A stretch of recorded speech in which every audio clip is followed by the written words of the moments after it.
We are the end of the world. Don't you see that?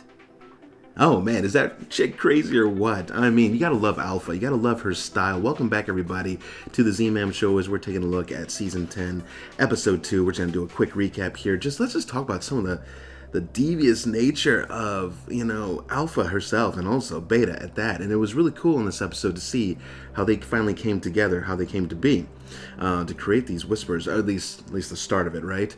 And so Alpha is running around with Lydia at a younger age, so we're going back 7 years, okay, into the apocalypse, and they're moving, trying to do their thing. By the way, that opening scene with the woman trying to get out of her car, and then we see Alpha and Lydia just kind of walking among the dead, and that lady tries to get underneath the car and gets the big old chunk out of her leg. I mean, ooh, just talking, this was great.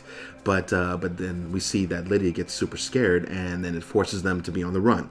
So by the time they get inside and they see this masked figure, which I was like, what's this guy about? Well, it's Beta. So that was really cool to finally see a little bit more about his side and how they started off. And, I see these small breaks in Alpha's character, which I assume they're meant to be there. It's not like the character losing continuity or whatnot. She's trying to convince herself as much as she's trying to convince Beta that Lydia doesn't matter and that, she's just another thing in the world and that everything is dead to her. You gotta walk with the dead and care about what the dead care about, which is absolutely nothing. And so it's an interesting philosophy. It's a sick philosophy. I mean, it's definitely not that of the norm. It was just really cool to kind of see them inside of that. I think it might have been some kind of mental institute area, because there's at one point Alpha is laying Lydia down to go to sleep, and the walls were all padded inside there. It was interesting. And I was also interesting that scene when Lydia was going to be handed that rabbit of hers, right? And she says, I don't want that stupid rabbit. I want to be strong. I want to be strong like you, Mama.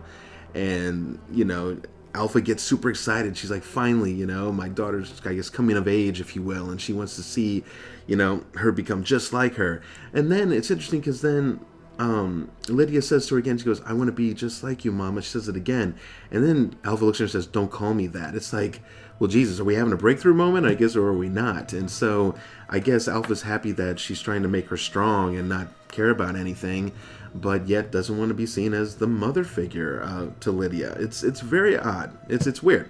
But it's also very sinister and cool at the same time. Meanwhile, we get to see kind of the manipulation of Alpha and Beta when they first met, and he's telling you could stay here for one night, and she ends up singing one night, and he comes a little closer to her and says, don't sing, and they kind of have this half-ass moment together, but she kind of just keeps inching her claws into him little by little until finally there's that standoff where basically Lydia, she wanted to be strong, so she covers herself and all those guts and everything that her mom had peeled out of those dead walkers that her and Beta had killed together, which kind of was a cool scene. They did kill zombies very well together, mind you.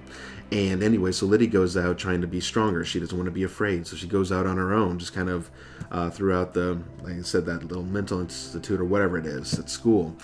And then Alpha starts freaking out, and she starts searching for her, right? And then eventually comes across a photograph, and the faces were etched out. That was interesting. So, and it had that shirt, right? And then that zombie ends up coming out of that room with that same shirt. And, Beta shows up. He's all pissed off that she went looking for him and went outside of their boundaries of that hallway. And she ends up killing that zombie, and Beta just freaking freaks out. So he says, he makes a point at one point. He says, I can't leave him. So I'm assuming a son, maybe a brother. That's what I'm leaning towards. I'd love to know what you guys think. What do you think? Who do you think that guy was? That was that zombie that came out of there. I thought it was a woman at first, to be honest, but it was a guy, and it was so cool to see that attachment that he had to his, I guess, whoever that was to him. And he's like, I can't leave him. And she's like, you don't have to. And she hands him that knife, and so the face that he wears is symbolic because it is the love he has again for that brother or whatever figure that was. Also throughout the episode, I couldn't help but notice that Beta was questioning Alpha's, her moment for the cause. Like, is she here? Is she here with everybody, or is she kind of losing sight of what's to be? And And it's interesting. They fuel each other, which I feel if one of them wasn't there, things might go in a total different way. Now, Beta, I feel, is totally sunk into the cause, but Alpha, like I said, we see her breaking with Lydia in the background because she didn't kill her.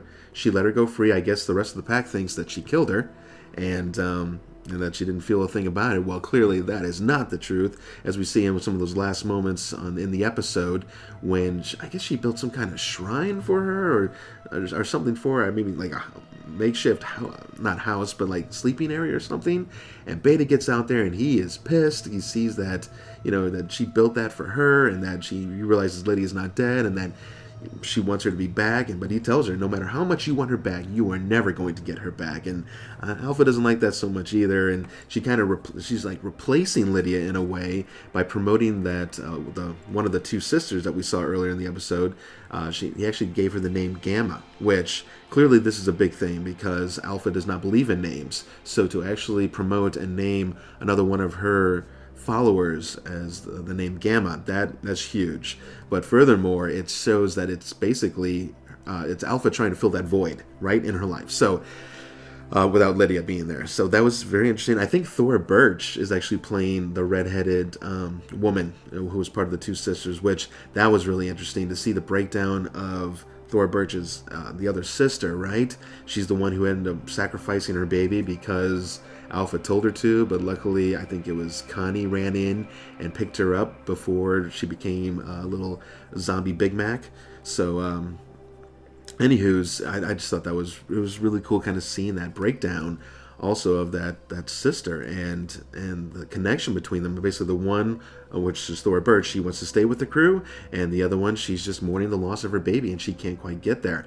They do have that, she has that quick one-on-one with as I call it, with Alpha, and it seemed like she'd come out of there re-brainwashed and whatnot, but the next day as they're re-herding their zombies and so forth to create their group, basically the sister goes wild. She kind of hears her baby crying in the background. She sees the one zombie with the baby carriage on front of her, and she goes and tackles Alpha. I mean, that could have been the end of Alpha. I mean, it almost was, except the other sister jumped in and saved Alpha last minute and pretty much tossed her sister to the zombies, and the zombies ate her up, all of her. So that's a huge move, and obviously Alpha is very impressed by this, and that's why the Thora Birch character, which I don't know her name yet, but she has gotten promoted to Gamma. So with that said, this was a pretty awesome episode, just kind of seeing more background about the Whispers. I think it was a really smart choice for the show in general to definitely give us a little bit more of that stability and background around Alpha and Beta, how they came together, and where they're going to be moving to in the future. So I'd love to know if you guys are enjoying this start of Season 10.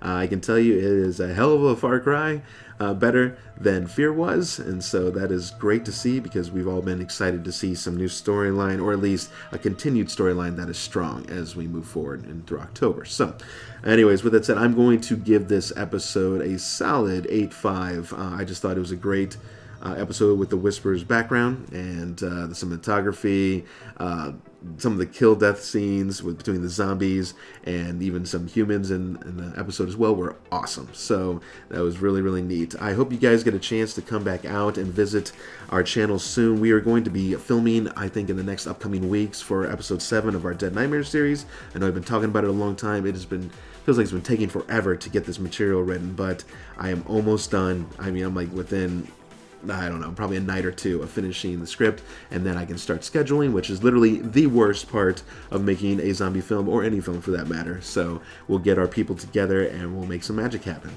I also want to quickly mention that I had a chance to go and see Joker this weekend with my wife, and that movie was sinister and devious as well, and I'm going to actually probably shoot a short little segment on that. Honestly, I'm not going to give another review because there's tons of reviews out there, but I want to let you know, just from a person that enjoys thrillers and horror in general and has a respect for those types of films, and also for Joaquin Phoenix and his amazing performance, just what that movie was all about, and if you should go out and see it, so which is a definite yes, definitely go see it. So this is Mike with the Z-Man Show, and I hope to catch you guys at the next review. See you guys.